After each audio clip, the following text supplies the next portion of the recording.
नमस्कार.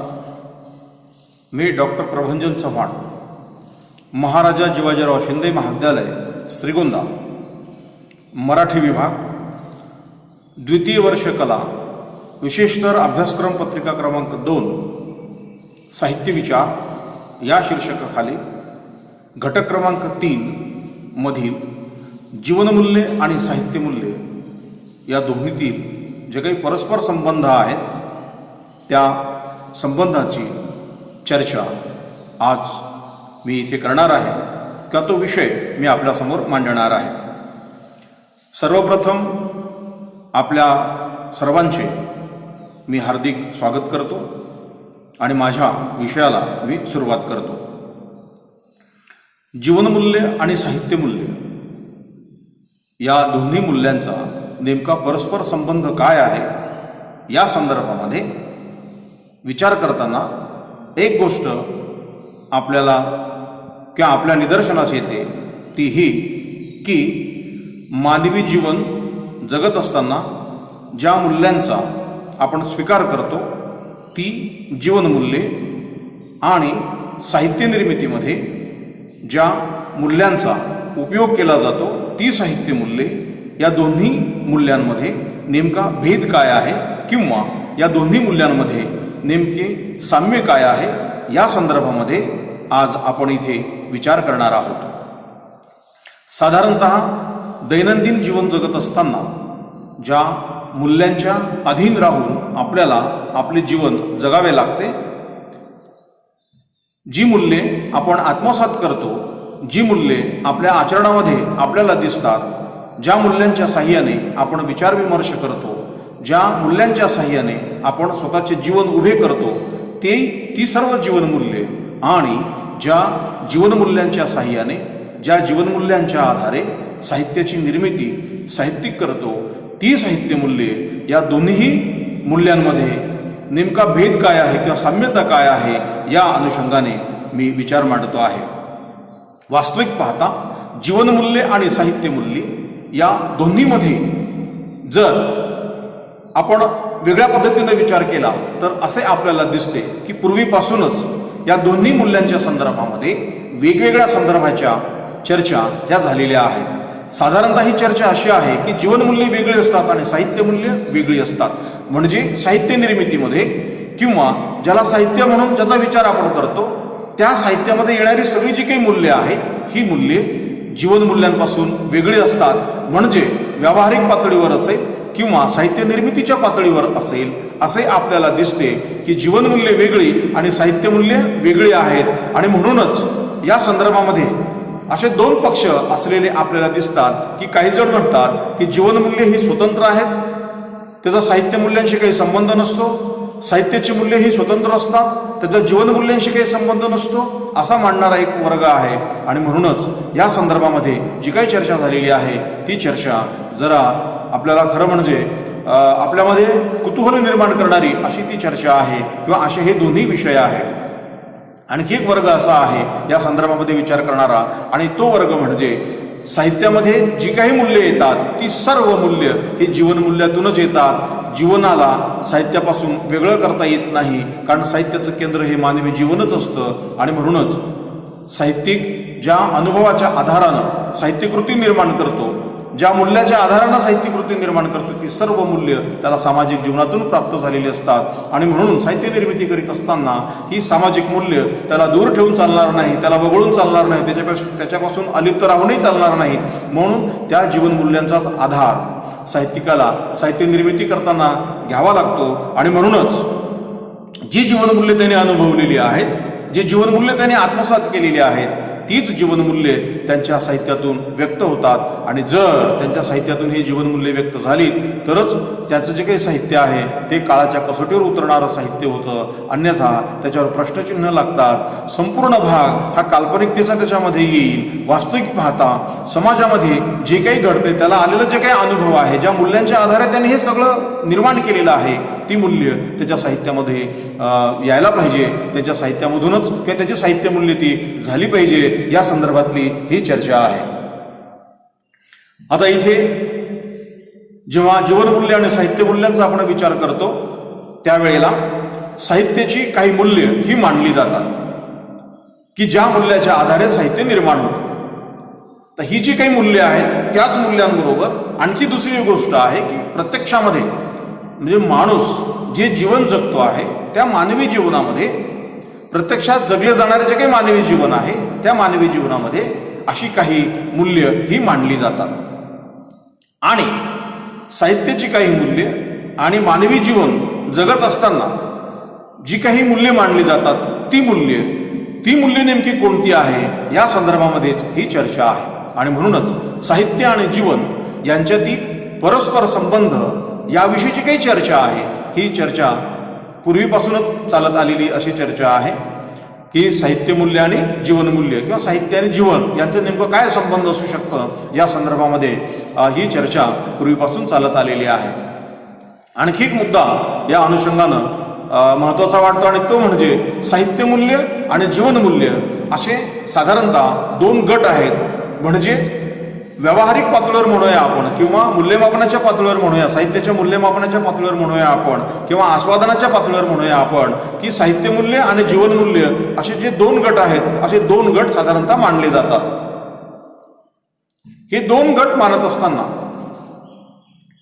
पूर्वीपासून जी चर्चा चालत आलेली आहे ती प्रामुख्याने साहित्यमूल्य आणि जीवनमूल्य या दोन्हीमध्ये कोणताही संबंध नाही म्हणजे ते एकमेकांच्या विरोधी आहे अशी ती चर्चा आजपर्यंत ती चालत आलेली आहे. पण आपण असे बघतो की साहित्यमूल्य आणि जीवनमूल्य ही दोन्ही विरोधात्मक नसून ते पूरक आहेत. कारण जीवनमूल्याच्या आधारानं जी साहित्यकृती निर्माण होते आणि त्या साहित्यकृतीमध्ये निर्माण होणारी जी काही मूल्य आहे ती मूल्य जर जीवनाशी फारकत घेत असतील, जीवनापासून दूर जात असतील तर ती मूल्य सर्वसामान्य माणूस किंवा समाज ते आत्मसात करू शकत नाही हे तेवढंच सत्य आहे. साधारणतः या संदर्भात चर्चा करत असताना गॅली नावाचा एक सौंदर्यशास्त्रज्ञ आहे. त्या सौंदर्यशास्त्रज्ञाने असं म्हटलेलं आहे की कला ही स्वभावतः एक वादग्रस्त संकल्पना आहे. म्हणजे कला म्हणजे साहित्य ही एक कलाच आहे पण इतर कलाही त्या अनुषंगानं आहेत. या कलेचा व्यापक असा अर्थ त्यांनी घेतलेला आहे आणि म्हणून कला ही स्वभावतः म्हणजे मुळातच वादग्रस्त अशी संकल्पना आहे. आता मुळात वादग्रस्त संकल्पना म्हणजे काय की कलेविषयी काही जर बोलायला गेलं तर दुसरा येऊन तिसराच बोलतो, तिसरा येऊन चौथाच बोलतो. म्हणजेच कोणाचाही कोणाशी ताळमेळ बसत नाही, ताळमेळ घालता येत नाही त्यांना. आणि ताळमेळ जर बसत नसेल किंवा त्या दोघांमध्ये किंवा त्या विचारांमध्ये जर कुठेही आपल्याला समानता जर आढळत नसेल तर त्या संदर्भामध्ये वाद निर्माण होतो. आणि वाद जर निर्माण झाला तर मग तो विषय तसाच रेंगाळत राहतो, त्यातून काही निष्पन्न होत नाही. आता खरं पाहता शास्त्राच्या म्हणजे शास्त्रीय साहित्य जे आहे या शास्त्राच्या संदर्भामध्ये विशेषतः कुठलेही बंदिस्त अशी निदान कल्पिता येत नाही, त्याची अशी कल्पना करता येत नाही किंवा त्याचे असे काही नियम असतील हे मांडता येत नाही किंवा मांडण्याचा जरी प्रयत्न केला तर कालांतराने ते नियम बदलू शकतात. पण तेच शास्त्राच्या बाबतीत जे आहे तेच कलेच्या बाबतीतही शक्य नाही.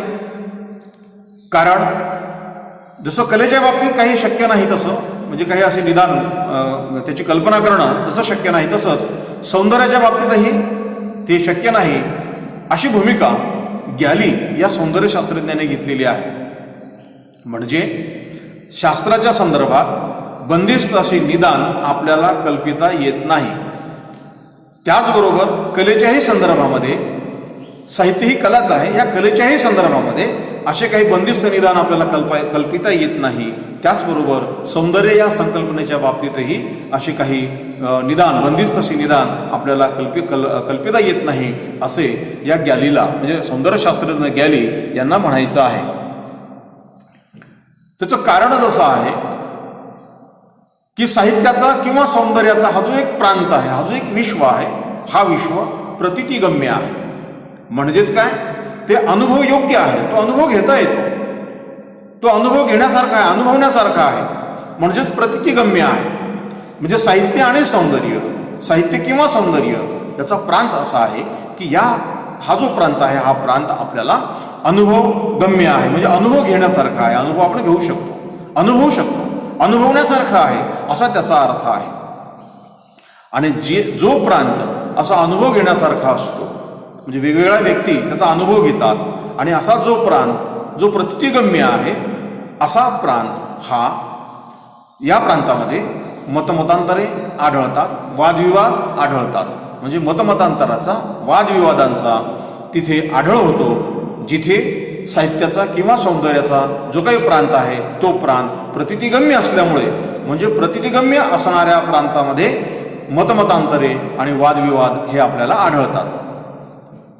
गॅलिच या सौंदर्यशास्त्राचा आधी उल्लेख मी केलेलाच आहे. या गॅलिच यांच्या सिद्धांताचाच आधार घेऊन आपल्याकडे डॉक्टर राभा पाटणकर यांनी सौंदर्यमीमांसा या ग्रंथामध्ये कलेची द्विध्रुवात्मकता हा सिद्धांत त्यांनी मांडलेला आहे. म्हणजे कलेचा विचार करताना आपण साहित्यकृतीचाच विचार करूया, साहित्यकलेचाच विचार करूया. म्हणजेच साहित्यकलेचा विचार करत असताना डॉक्टर राभा पाटणकर यांनी द्विध्रुवात्मक हा सिद्धांत मांडलेला आहे. या सिद्धांताच्या संदर्भामध्ये विचार करीत असताना आपल्याला एक गोष्ट प्रामुख्यानं त्या गोष्टीकडे लक्ष द्यावे लागेल, ते म्हणजे इतर शास्त्र, म्हणजे साहित्येतर शास्त्र, इतर शास्त्र एक ध्रुवात्मकच असतात. म्हणजे ललितेतर साहित्य हे एक ध्रुवात्मकच असतात. कला किंवा ज्याचं केंद्र सौंदर्य आहे असे जी काही साहित्यकृती आहे, त्याची जी काही संकल्पना आहे, ही संकल्पना मात्र द्विध्रुवात्मक असते. आता ही द्विध्रुवात्मक म्हणजे काय, तर ज्याचे दोन ध्रुव आहेत, त्यातील एक ध्रुव आहे लौकिकतावाद, तर दुसरा ध्रुव आहे अलौकिकतावाद. दोन ध्रुव किंवा साहित्य ह्या संकल्पनेच्या अनुषंगाने सौंदर्यमीमांसा या ग्रंथामध्ये डॉक्टर राभा पाटणकरांनी जो विचार मांडलेला आहे, जी संकल्पना मांडलेली आहे, द्विध्रुवात्मक ही संकल्पना त्यांनी मांडलेली आहे. तर हे दोन ध्रुव कोणते, तर एक आहे लौकिकतावाद आणि दुसरा आहे अलौकिकवाद. आता याच्यामध्ये जो पहिला ध्रुव आहे त्याचा विचार थोडक्यात आपण करूया. यातला एक भाग असा आहे की पहिला, याच्यातला एक कलेचा किंवा सौंदर्याच्या व्यवहारामध्ये, कलेच्या किंवा सौंदर्याच्या व्यवहारामध्ये लौकिक जीवनाचे स्थान आहे असे मानतो. म्हणजे लौकिकतावादी जी काही विचारसरणी आहे, या दोन ध्रुवापैकी एक जे ध्रुव लौकिकतावादांचा आहे त्याच्यामध्ये विचार काय केला जातो, कलेच्या किंवा सौंदर्याच्या व्यवहारामध्ये लौकिक जीवनाचं स्थान असतं. लौकिक जीवनापेक्षा कला किंवा हे सौंदर्य हे वेगळं असू शकत नाही असा मांडणारा हा पहिला वर्ग आहे, एक ध्रुव आहे. तर दुसरा ध्रुव आहे ह्या कलेचा जीवननिरपेक्ष असे एक स्वायत्त अस्तित्व आहे असे ते मानतात. हे दुसरं ध्रुव जातं. याचाच अर्थ असा आहे की लौकिकवाद हा जीवन किंवा जीवनमूल्य ही महत्वाची आहेत, कला निर्मितीमध्ये महत्वाची आहेत किंवा साहित्य निर्मितीमध्ये जीवन आणि जीवनमूल्य महत्वाची आहेत असे मानतात. तर अलौकिकवादामध्ये किंवा अलौकिकवादाच्या अनुषंगाने जीवन किंवा जीवनमूल्य ही महत्वाची मानली जात नाही. म्हणजेच एक ध्रुव असा आहे जिथे जीवनाला महत्व दिलं जातं, तर दुसऱ्या ध्रुवावर जीवनाला महत्व दिलं जात नाही. जिथं जीवनाला महत्व दिलं जातं ते लौकिकवाद आणि जिथे जीवनालाच महत्व दिलं जात नाही ते अलौकिकवाद, असे ते दोन ध्रुव आहेत. आता या दृष्टीने जर आपण विचार केला तर असं आपल्याला दिसतं की पूर्वी अनुकृतीचे सिद्धांत मांडणारे प्लेटो आणि एरिस्टॉटल या दोन्ही विचारवंतांनी लौकिकवादाचाच पुरस्कार केलेला आहे. तर संस्कृत काव्यशास्त्रज्ञांनी अलौकिकवादाचा पुरस्कार केलेला आहे. ज्यांनी लौकिकवादाचा पुरस्कार केला त्यांनी साहित्यकृतीचं केंद्र हे मानवी जीवन मानलं आणि ज्यांनी अलौकिकवादाचा पुरस्कार केला त्यांनी मानवी जीवन हे साहित्यकृतीचं केंद्र असू शकत नाही अशी त्यांनी भूमिका घेतली असे यातून दिसते. मग या चर्चेतून, या विचारातून, या संघर्षातून, वैचारिक संघर्षातूनच पुढे कलावादी आणि जीवनवादी अशा दोन भूमिका तयार झाल्या. म्हणजे कलेचा जीवननिरपेक्ष विचार करणाऱ्यांचा वर्ग म्हणजे कलावाद्यांचा वर्ग आणि कलेचा जीवनसापेक्ष विचार करणारा हा एक वर्ग म्हणजे तो जीवनवाद्यांचा वर्ग असे दोन वर्ग किंवा दोन भूमिका या अनुषंगाने निर्माण झाल्या. कलामूल्यांना मान्यता देणारा कलावादी संप्रदाय या नावाने ओळखला जातो, तर जीवनमूल्यांना मान्यता देणारा तो जीवनवादी संप्रदाय या नावाने तो ओळखला जातो. म्हणजेच कलामूल्य मुख्य मानणारा कलावादी संप्रदाय, तर जीवनमूल्य महत्त्वाचं मानणारा तो जीवनवादी संप्रदाय, अशा दोन नावांनी ही दोन्ही संप्रदाय म्हणजे कलावादी संप्रदाय आणि जीवनवादी संप्रदाय हे दोन संप्रदाय या साहित्याच्या समीक्षेमध्ये म्हणूया, विचारामध्ये म्हणूया, ही रूढ झाले की ज्याने आपापल्या परीने तो विचार मांडण्याचा प्रयत्न केला. एकाची भूमिका आहे जीवननिरपेक्षते संदर्भामध्ये, तर दुसऱ्याची भूमिका आहे जीवनसापेक्ष. अशा संदर्भामध्ये हे दोन संप्रदाय आहेत आणि हे दोन संप्रदाय जे रूढ झाले या संप्रदायाच्याच माध्यमातून साहित्यमूल्ये आणि जीवनमूल्ये यांच्यामध्ये नेमका काय संबंध आहे या अनुषंगाने महत्वाची चर्चा ती झालेली आहे असे आपल्याला दिसते. इमॅन्युएल कांट हा एक सौंदर्यशास्त्रज्ञ आहे. त्यांनी सौंदर्यानुभवाचा एक स्वतंत्र गट कल्पिला. त्याने नुसते गट कल्पिले नाही, तर त्याची स्वतंत्र अशी वैशिष्ट्येही सादर केली. आणि हे सगळं करीत असतानाच त्यांनी सौंदर्यशास्त्राची उभारणी केली. आता हे सौंदर्य हे कुठून निर्माण होणारं आहे, तर मानवी जीवनातूनच निर्माण झालेलं आहे. या अनुषंगाने त्यांनी ती सगळी मांडणी केली. आणि मग पुढेच ह्या मांडणीच्या नंतर या नंतरच्या काळामध्ये विश्वचैतन्यवादी यांनी सौंदर्यशास्त्रज्ञांकडून कलावादाची सैद्धांतिक बाजू जी आपली जी काय ती सिद्ध केली. आणि ही बाजू सिद्ध करत असतानाच कलावादाविषयी चिंतन करत असताना विश्वचैतन्यवाद्यांनी चिंतन करत असतानाच त्यातूनच पुढे आविष्कारवाद आणि रूपवाद यासारख्या गोष्टीही पुढे फोफावताना आपल्याला दिसतात. त्यांच्या मते असं आहे की प्रत्येक कलाकृती ही स्वतंत्र, स्वायत्त आणि स्वयंशासित असते. स्वतंत्र म्हणजे तिचा इतरांशी काही संबंध नसतो. स्वायत्त म्हणजे स्वतःसाठी ती स्वतःच तिचे काही असे नियम असतात. स्वयंशासित म्हणजे स्वतःच ती नियंत्रित करते आहे असा त्याचा अर्थ आहे. आणि म्हणूनच ती स्वतंत्र, स्वायत्त आणि स्वयंशासित असल्यामुळे तिच्यामध्ये येणारं जे काही सौंदर्य आहे, निर्माण होणारं जे काही सौंदर्य आहे, ते सौंदर्य अनुभवाचे गोचर रूप असून म्हणजे त्या सौंदर्याचा अनुभव आपण घेऊ शकतो. त्याचं प्रत्यक्ष इंद्रियाच्या सहाय्याने आपण अनुभव घेऊ शकतो. आणि हे जे सगळं रूप आहे, गोचर जे रूप आहे, जे इंद्रियाला जाणणारं जे काही रूप आहे, ते रूप अनन्यसाधारण आहे, कारण त्याच्यासारखं इतर असू शकत नाही, अशी ही भूमिका आहे मुख्यतः. आणि म्हणूनच कलावादाच्या अनुषंगाने साहित्यकृती निर्मिती मागचे जे काही कायदे कानून आहेत, तिचे काही वैशिष्ट्य आहे, त्या कलाकृतीचे काही वैशिष्ट्य आहेत, हे सर्व खास ते तिचे आणि तिच्यापुरतीच असते. त्याचा इतर गोष्टीशी काहीही संबंध नसतो. म्हणजेच वस्तुनिष्ठ अशी कसलीच नियमावली तिच्या रचनेमागे नसते. म्हणजे साहित्य निर्मितीच्या मागे, साहित्यकृती रचनेच्या मागे वस्तुनिष्ठ अशी कुठलीही नियमावली नसते, अशी ही एक भूमिका आहे. म्हणजेच ज्या नियमाच्या आधारे ही साहित्यकृती निर्माण होते ते सर्व नियम तिच्या रचनेमध्ये समाविष्ट झालेले असते.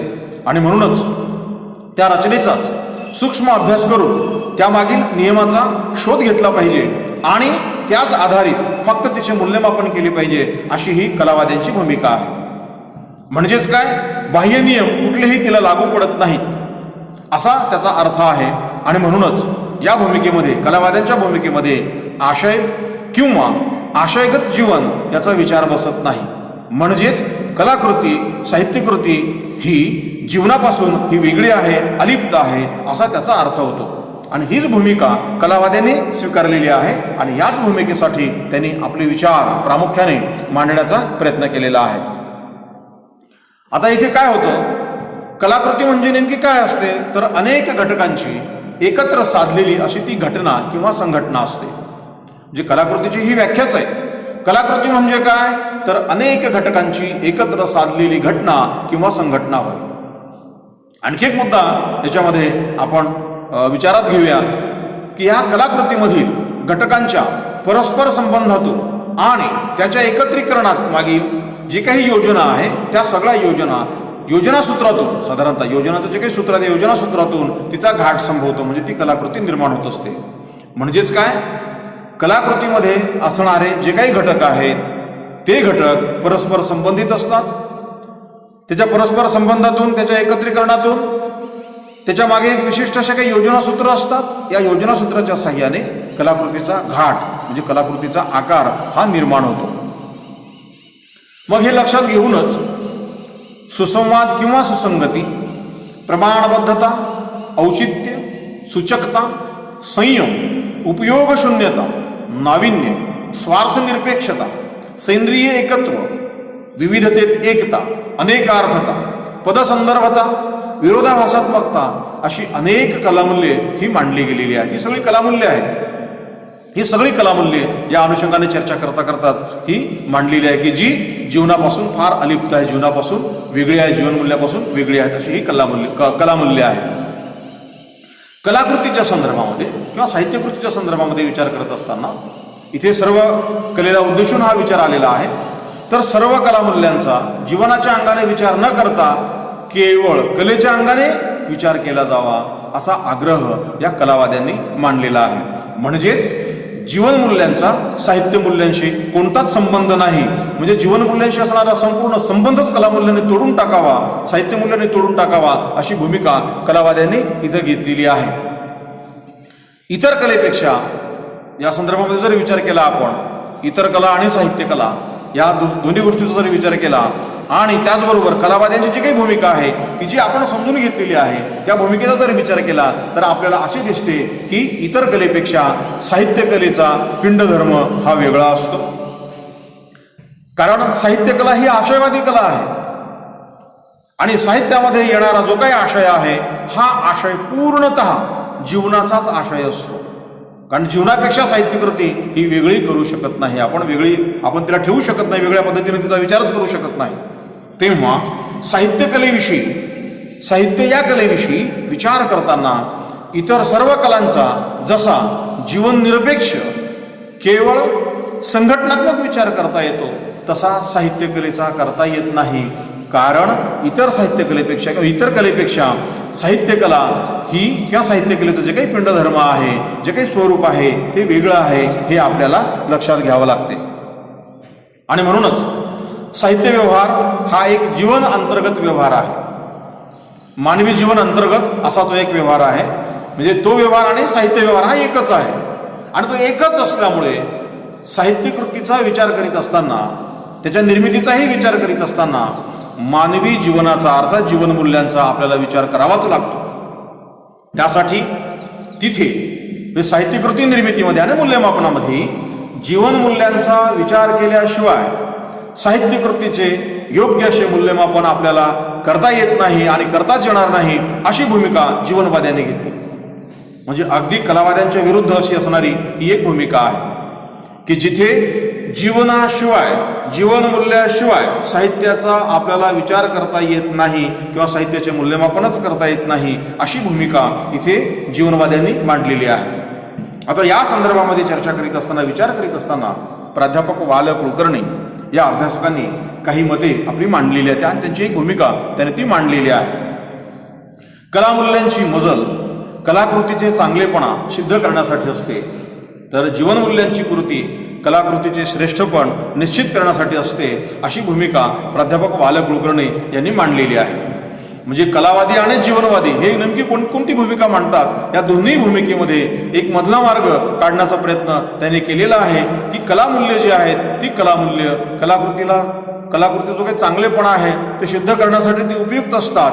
पण कलाकृती जर श्रेष्ठ ठरायची असेल, तिचं श्रेष्ठपण जर निश्चित करायचं असेल तर जीवनमूल्यांची पूर्ती झाल्याशिवाय किंवा जीवनमूल्य त्या साहित्यकृतीतून अवतीर्ण झाल्याशिवाय किंवा साहित्य निर्मितीमध्ये आल्याशिवाय त्या कलाकृतीला श्रेष्ठपण प्राप्त होऊ शकत नाही अशी भूमिका प्राध्यापक वाल कुलकर्णी यांनी मांडलेली आहे. म्हणजेच काय, कलागुणाने युक्त असणारी साहित्यकृती ही चांगली असू शकेल, जिच्यामध्ये कलावाद्यांची जी नुसती भूमिका जर असेल तर ती साहित्यकृती चांगली असू शकेल, पण ती श्रेष्ठ ठरू शकत नाही. साहित्यकृती कधी श्रेष्ठ ठरू शकते, जर त्या साहित्यकृतीमध्ये जीवनमूल्यांची पूर्ती असेल, पूर्तता असेल तरच ती साहित्यकृती श्रेष्ठ ठरू शकते. जीवनमूल्यांचा आग्रह धरणारे हे जीवनवादी आहेत की जे साहित्यकृतीमध्ये जीवनमूल्य असलीच पाहिजे, असायलाच हवी असा जो काही आग्रह धरतात त्यांना जीवनवादी असं म्हणतात. त्यांची जी काही भूमिका आहे त्यांची भूमिका अशी आहे की साहित्यकृती ही एका व्यक्तिमनाची निर्मिती असते. साहित्यकृती ही एका व्यक्तिमनाची निर्मिती असते.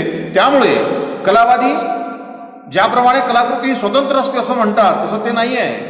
कारण शेवटी साहित्यकृती ही एका व्यक्तिमनाची निर्मिती असते आणि ज्या व्यक्तिमनाची ही निर्मिती असते म्हणजे साहित्यकृती ही एका व्यक्तिमनाची निर्मिती असते.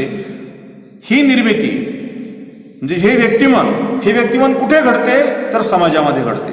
तो ज्या समाजामध्ये वावरतो, ज्या समाजामध्ये लहानाचा मोठा होतो, ज्या समाजामध्ये तो अनुभव घेतो, त्या अनुभवाच्या आधारे तो समाजच या व्यक्तिमनाची जडणघडण करीत असतो, या व्यक्तिमनाची जडणघडण होत असते.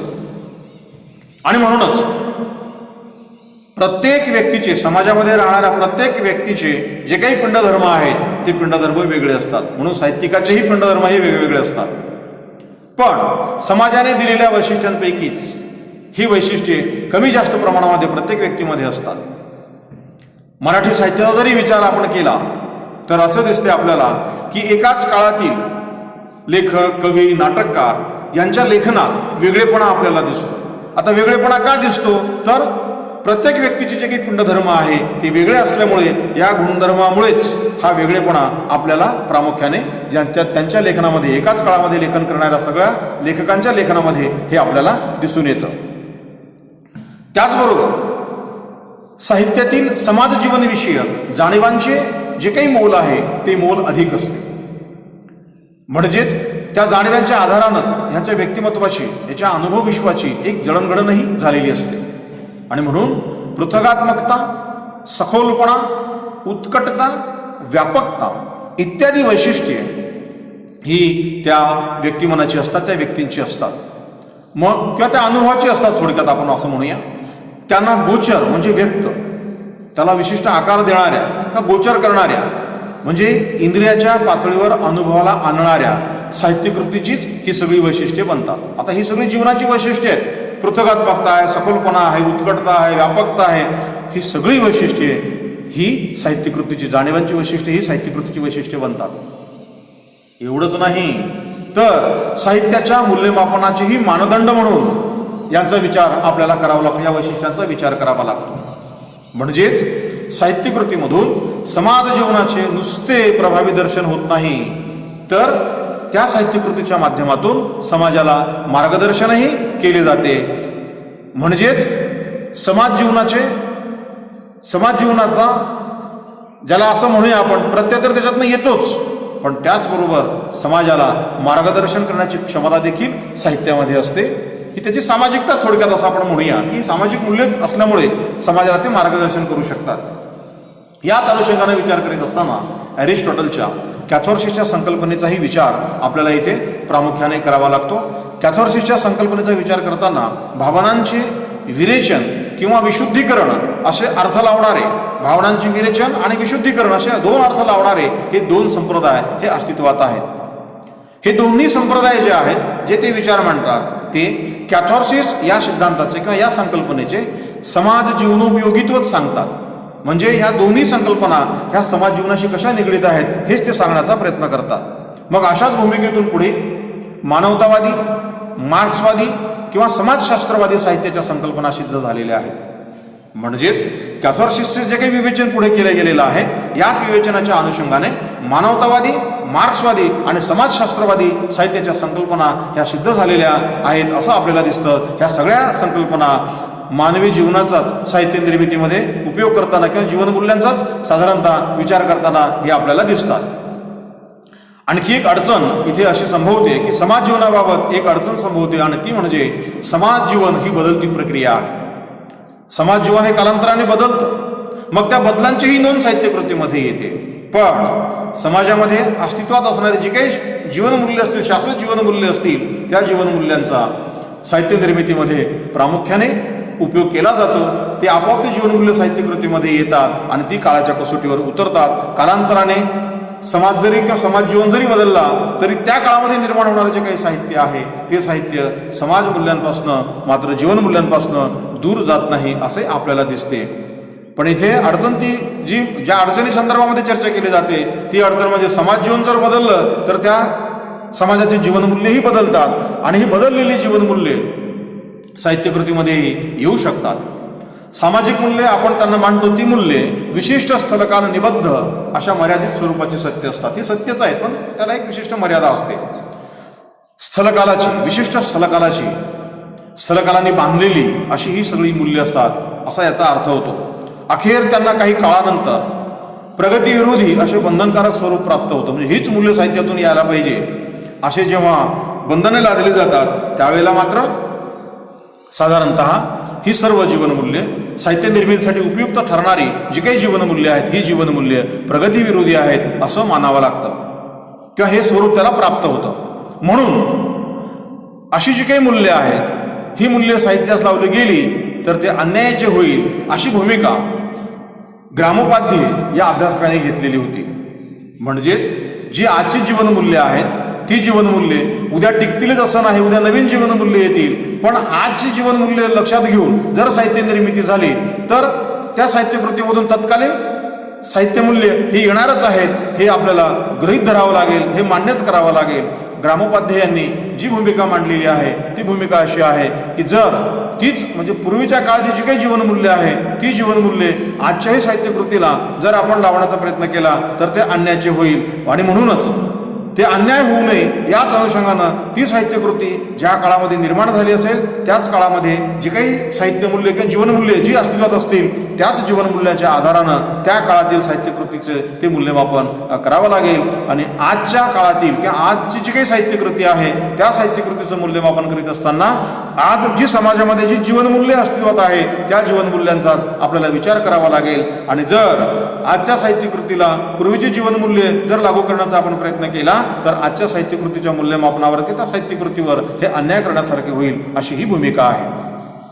त्यामुळे असे दिसते की साहित्य निर्मितीला काही तात्कालिक कारणे काही वेळा कारणीभूत होतात. या साहित्यकृतीमुळे समाजाला मार्गदर्शन तर होऊ शकते. म्हणजे ज्या काळात ती साहित्यकृती निर्माण झालेली आहे त्या काळामध्ये समाजाला त्या साहित्यकृतीच्या माध्यमातून मार्गदर्शन झालेलं आहे. त्याचबरोबर समाजामध्ये सुधारणाही झालेल्या आहेत. समाजामध्ये काही खुळचट रूढी प्रथा परंपरा आहेत. त्या खुळचट रूढी प्रथा परंपरांचा परिचय समाजाला करून देणं, त्याची कालबाह्यता समाजाच्या लक्षात आणून देणं, म्हणजे त्या अनुषंगानं समाजामध्ये सुधारणा करण्याचं कामही साहित्यकृती करते आहे असे आपल्याला दिसते. पण ह्या अशा कामासाठी साहित्यकृतीला किंवा साहित्य निर्मितीला जुंपणं हे योग्य नाही अशी भूमिका ग्रामोपाध्ये यांनी घेतलेलीच होती. पण इथे एक गोष्ट आपल्या लक्षात येते की साहित्यकृती जर समाजाला मार्गदर्शन करत असेल किंवा समाजाला मार्गदर्शक होऊ शकत असेल किंवा समाजामध्ये सुधारणा घडवून आणत असेल तर आपण अशा साहित्यकृती म्हणजे साहित्यकृती त्या उद्देशाने ती निर्माण झालेली आहे असा त्याचा अर्थ होत नाही. पण त्या साहित्यकृतीचा मात्र संभवनीय परिणाम असा होऊ शकतो की साहित्यकृतीच्या माध्यमातून समाजाला मार्गदर्शन मिळू शकते आणि समाजामध्ये सुधारणाही होऊ शकते. आता जीवनमूल्य असली तरच ह्या गोष्टी शक्य होतात हे असं आपल्याला दिसते. पण आणखी एक गोष्ट अशी आहे की लेखकावर जीवनमूल्यांची सक्ती जर केली गेली तर त्याचा परिणाम जी काही जुनी कला असेल ती नष्ट होऊ शकते. कारण त्या काळातली जीवनमूल्ये ही वेगळी असतात आणि आजची जीवनमूल्ये ही वेगळी असतात.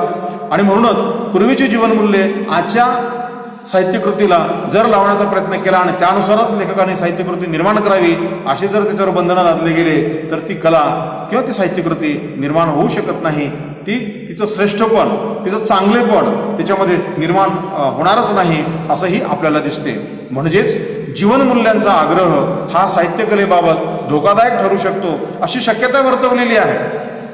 पण जीवनमूल्याशिवाय साहित्यकृती ही निर्माण होऊ शकत नाही, अस्तित्वात येऊ शकत नाही. शेवटी कुठलीही साहित्यकृती जरी घेतली तरी तिचं केंद्र हे मानवी जीवनच आहे. मानवी मूल्ये मानवी जीवनमूल्ये आपल्याला ती स्वीकारावीच लागेल. पण आता हे कुठे शक्य आहे तर अशाश्वत जी काही जीवनमूल्य असतील त्या जीवनमूल्याच्या संदर्भामध्ये या गोष्टी महत्त्वाच्या ठरू शकतात. ही अशाश्वत जी काही जीवनमूल्य आहेत ती त्या काळात एक महत्त्वाचा एक कुतूहल विषय ती झालेली मूल्य असतात आणि म्हणून पुढे कालांतराने ते टिकतीलच असे ते म्हणता येत नाही. पण ज्या मूल्यांवर तत्कालीन जीवनमूल्यांचा आधार घेऊन साहित्यकृती निर्माण झाल्या तर त्या साहित्यकृतीतील सार्वकालीन आणि सर्वस्थलीय अशी जी काही गुणवत्ता आहे ती गुणवत्ता साहित्यकृतीमध्ये असते आणि म्हणून ती साहित्यकृती अक्षरकलाकृती होऊ शकते. म्हणजे जी शाश्वत अशी मूल्य आहेत, ज्या शाश्वत मूल्यांच्या साह्याने ज्या साहित्यकृती निर्माण होतात त्या साहित्यकृती ह्या अक्षर कलाकृती ठरू शकतात. पुढेही त्या म्हणजे अनंत काळ त्या टिकू शकतात. आणि म्हणूनच पूर्वीच्या काही कलाकृती असतील, यादव काळातील कलाकृती असतील, शिवकाळातील कलाकृती असतील, ह्या सगळ्या कलाकृती आज आपल्याला आपल्याशा वाटतात. त्याचं कारणच ते आहे की त्याच्यामध्ये शाश्वत अशी जीवनमूल्ये आलेली आहेत. साधारणतः शांती, सत्य, अहिंसा, क्षमा, दया, प्रेम, सुचिता, सौजन्य इत्यादी अशी जीवनमूल्ये आहेत की ही अशी शाश्वत जीवनमूल्ये आहेत. ही शाश्वत जीवनमूल्ये आहेत. जगाच्या कोणत्याही कोपऱ्यात याच्या जीवनोपयोगित्वाबद्दल प्रतिकूल मत दिसत नाही. काही काही ठिकाणी याचा भेद दिसू शकतो आपल्याला, वेगवेगळ्या अर्थाचा घेताना आपल्याला दिसतो. ही मानवी जीवनाची अंतिम म्हणावी अशी शाश्वत मूल्ये होत. ही अंतिम मूल्य आहे. याचा वेध घेणारी कलाकाराची अर्थात साहित्यिकांची अंतःप्रवृत्ती ही महत्वाची आहे. ही मध्य महत्वाची ठरते. म्हणजे साहित्यिक या जीवनमूल्यांकडे कुठल्या अर्थानं पाहतो ही गोष्ट इथे महत्वाची आहे. आणि म्हणून हे खऱ्या अर्थाने साहित्यकलेच्या संदर्भात जीवनमूल्यांचा बाज सांभाळणारी ही भूमिका आहे. म्हणजे साहित्यकलेमध्ये जीवनमूल्य असतातच, कारण ही जीवनमूल्याशिवाय साहित्यकृतीला कोणत्या प्रकारचं महत्त्व प्राप्त होऊ शकत नाही अशी ही भूमिका आहे. व्यावहारिक किंवा तात्कालिक मूल्य ही भूमिका ओलांडू शकते. म्हणजे व्यावहारिक पातळीवर किंवा तात्कालिक पातळीवर जी आहे ही मूल्य अशा याची जी काही भूमिका आहे ही भूमिका आपण ओलांडू शकतो. स्थलकालातीत आणि भौतिक भेदाभेदातीत अशा मानवी मनाचे दर्शन या प्रकारच्या साहित्यकृतीमधून घडते. जे शाश्वत मूल्य आहेत या शाश्वत मूल्यांना केंद्र मानून ज्या साहित्यकृती निर्माण होतात त्या साहित्यकृती ह्या स्थलकालातीत असतात किंवा त्या भौतिक भेदाभेदातीतही असू शकतात. त्याच्यामध्ये फक्त मानवी मनाचं दर्शन असतं आणि म्हणूनच ते आपल्याला भावतं, आपल्याला ते हवं असं वाटतं. यामुळेच एक सर्वव्यापक असे ममत्व आणि समत्वही निर्माण होते अशा साहित्यकृतीमधून. आणि हेच जीवनाचे अंतिम शाश्वत मूल्य आहे किंवा याला परमसत्य असंही म्हणतात. म्हणजे साहित्यकृती ही जीवनमूल्यांपेक्षा वेगळी करता येत नाही. ग्रामोपाध्याय यांचाच विचार परत आपण घेतो आहोत. यांनी जीवनाच्या अंतिम मूल्यांचा साक्षात्कार साहित्यातून होत असल्याने साहित्याचे मूल्यमापन रूढ व्यावहारिक आणि म्हणून बदलणाऱ्या सामाजिक मूल्याने करू नये. म्हणून शाश्वत मूल्यांनीच साहित्याचं मूल्यमापन केलं गेलं पाहिजे. व्यावहारिक मूल्यांनी साहित्याचं मूल्यमापन करता कामा नये. तर जे काही शाश्वत मूल्य आहे त्या शाश्वत मूल्यांचा आधार घेऊन साहित्याचं मूल्यमापन करावं अशी भूमिका त्यांनी मांडली. तर जीवनाच्या शाश्वत आणि अंतिम मूल्याने साहित्याचे मूल्यमापन करावे असेही त्यांनी सांगितले आहे. असे जिथे होते तिथेच स्वतंत्र मानले जाणारे साहित्य मूल्ये व्यापक अशा जीवनमूल्यात विलीन झालेली असल्याचा आपल्याला अनुभव येतं. म्हणजेच काय, साहित्य मूल्य हीच जीवनमूल्य आहे, ती एकच आहे अशी ही जाणीव तिथे आपल्याला होते. कधी जर जीवनाच्या शाश्वत आणि अंतिम मूल्याने जर साहित्यकृतीचं मूल्यमापन केलं गेलं, त्या अनुषंगाने तो विचार केला गेला तर आपल्याला असे दिसते की साहित्य मूल्य ही जीवनमूल्यामध्येच विलीन झालेली आहेत. म्हणजे जी साहित्य मूल्य आहे ती जीवनमूल्य आहे किंवा जी जीवनमूल्य आहे ती साहित्य मूल्य आहे याचाही अनुभव आपल्याला इथे येतो. हा अनुभव कसा आहे तर एक उच्चतर आनंद आहे. आणि या उच्चतर आनंदाबरोबरच एकूणच मानवी अस्तित्वाबद्दलच्या व्यापक अशा सहानुभवाचीही ती प्राप्ती आपल्याला होत असते साहित्यकृतीच्या वाचनातून. मग असा अनुभव ज्या साहित्यकृतीमधून येतो ती साहित्यकृती महत्त्वपूर्ण अशा साहित्यकृती असतात. म्हणजे ज्या साहित्यकृतीमधून उच्चतर आनंदाबरोबर एकूणच मानवी अस्तित्वाबद्दलची व्यापक अशी सहानुभूतीची प्राप्ती आपल्याला, सहानुभवाची प्राप्ती आपल्याला होते, असा जो अनुभव ज्या साहित्यकृतीमधून येतो ती साहित्यकृती ही महत्त्वपूर्ण अशी साहित्यकृती असते. लेखक किंवा कवी आपला अनुभव किंवा आपल्या अनुभवाद्वारा ह्या स्थलकालाच्या ज्या काही चौकटी आहेत ह्या सगळ्या चौकटी तो ओलांडतो आणि जे चांगलं आहे त्याचा वेध घेण्याचा प्रयत्न करीत असतो. म्हणजे स्थलकालाच्या चौकटी ओलांडून जे चांगलं आहे, जे शुद्ध आहे, जे महत्वाचं आहे त्याचा वेध हा लेखक किंवा कवी घेत असतो. तेव्हा तेथे साहित्यमूल्य आणि जीवनमूल्य एकवटल्याचा अनुभव आपल्याला येतो. त्याच्यापेक्षा वेगळेपणा ह्या दोन्हीमध्ये, साहित्यमूल्यामध्ये आणि जीवनमूल्यामध्ये आपल्याला जाणवत नाही. साहित्यमूल्य आणि जीवनमूल्य यांच्या स्वभावातच जर आपण पाहिलं तर असा काही विरोध आपल्याला दिसत नाही, कारण ते एकच आहे. साहित्यकृती यशस्वी होण्याच्या दृष्टीने या दोन्ही मूल्यांची उपस्थिती आवश्यक असते, कारण ते एकमेकावर ते अवलंबून असतात. या दोन्ही मूल्यांचा यथायोग्य मेळ साहित्यकृतीला यशस्वी करण्याकरिता असतो. कोणत्याही एका बाजूचा अतिरेकी आग्रह, विरोध किंवा संघर्ष यांनाच तो जन्म देतो आणि म्हणून असा अतिरेकी आग्रह असता कामा नये. कलावाद्यांचा जीवननिरपेक्षतेचा किंवा जीवनाच्या उपेक्षेचा आग्रह आणि जीवनवाद्यांचा जीवन सापेक्षतेचा किंवा कलामूल्यांच्या उपेक्षेचा आग्रह, अशा या काही दोन प्रकारच्या भूमिका आहेत हे दोन प्रकारचे आग्रहच आहेत. या आग्रहामुळेच हा वाद प्रदीर्घ काळ चालू आहे. वास्तविक पाहता साहित्यकृती ही कलामूल्ये आणि जीवनमूल्ये या दोन्ही मूल्यांवर आधारलेली असते असे म्हटले जाते. म्हणजेच साहित्यकृती मधील जीवनमूल्ये आणि साहित्यमूल्ये ही एकच असतात. ही वेगवेगळी असू शकत नाही, एकमेकांपासून त्यांची फारकत करू शकत नाही. कारण साहित्यकृतीचा संपूर्ण डोलारा ज्या अनुभवाच्या आधारावर निर्माण होतो तो साहित्यिकाचा अनुभव असतो आणि तो अनुभव त्याला त्याच्या समाज जीवनातूनच मिळत असतो. ही भूमिकाही इथे महत्त्वाची आहे. आणि म्हणूनच या अनुषंगाने विचार करताना आपल्याकडे मराठी साहित्यामध्ये नासी फडके यांनी कलावादाचा पुरस्कार केला होता, तर वि. स. खांडेकर यांनी जीवनवादाचा पुरस्कार केला होता.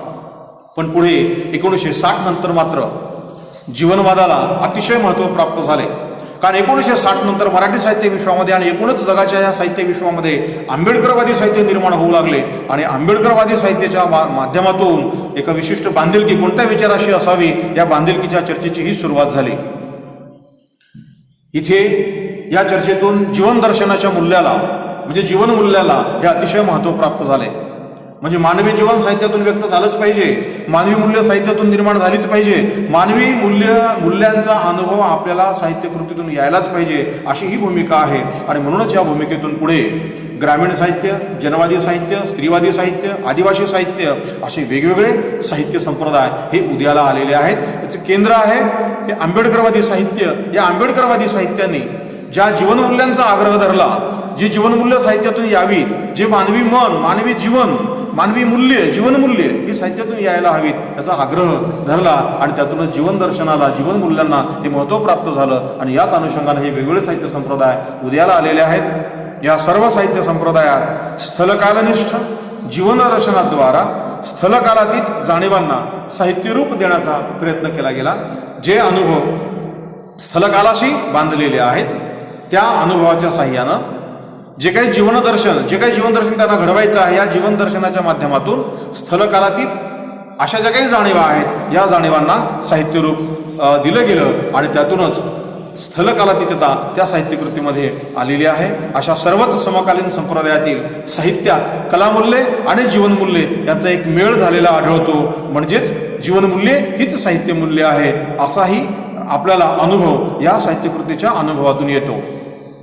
साधारणतः आपण साहित्यमूल्य आणि जीवनमूल्य यांच्यामध्ये विरोधाभास जो आहे, हे विरोधी एकमेकांचे कसे आहे या संदर्भामध्ये जी चर्चा केलेली आहे तेही विचार आपण पाहिलेले आहेत. पण आपण या निष्कर्षापर्यंत पोहोचलेलो आहे की जीवनमूल्ये हीच साहित्यमूल्य असू शकतात आहेत. अर्थात साहित्यमूल्य ही जीवनमूल्यांपेक्षा वेगळे असू शकत नाही. कारण साहित्याचं केंद्र हे मानवी जीवनच असतं, हे आपल्याला कबूल करावं लागतं. आणि त्याचबरोबर आपल्याला साहित्यमूल्ये आणि जीवनमूल्ये ही एकच आहेत यांचा मेळ घातला गेला पाहिजे किंवा घालायलाच हवा. कारण त्याच्याशिवाय, जीवनमूल्यांशिवाय साहित्यमूल्य ही अस्तित्वात येऊ शकत नाही. कारण शेवटी साहित्यकृती ही समाजातूनच निर्माण होते आणि समाजच तिचा स्वीकार करत असतो. आणि जर हे असं झालं नाही तर साहित्यकृतीचा कुठलाही साहित्यकृतीचा संबंध समाजाशी असू शकणार नाही. आणि म्हणूनच साहित्यमूल्ये आणि जीवनमूल्ये ही एकच आहेत या निष्कर्षापर्यंत आपल्याला पोहोचावं लागते. धन्यवाद.